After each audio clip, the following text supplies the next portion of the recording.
बालमुनि शाह नेपालको सार्वभौम सत्ता र राजकीय सत्ता नेपालको सार्वभौम सत्ता र राजकीय सत्ता नेपाली जनतामा निहित रहेको नेपाली जनतामा निहित रहेको नेपालको संविधानप्रति पूर्ण वफादार रही सत्यनिष्ठापूर्वक प्रतिज्ञा गर्दै ईश्वर देश र जनताको नाममा शपथ लिन्छु कि प्रधानमन्त्री पदको जिम्मेवारी प्रचलित कानुनको पालना गरी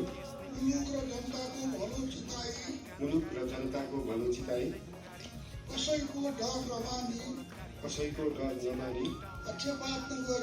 पक्षपात नगरी पूर्वाग्रह वा खराब भावना नलिई ईमानदारीका साथ गर्नेछु र आफ्नो कर्तव्य पालनको सिलसिलामा आफूलाई जानकारीमा आएको कुरा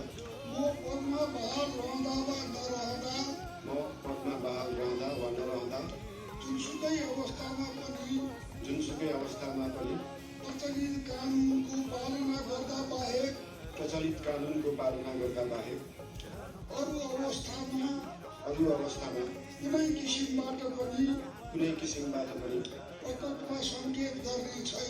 प्रकट वा सङ्केत गर्ने छैन।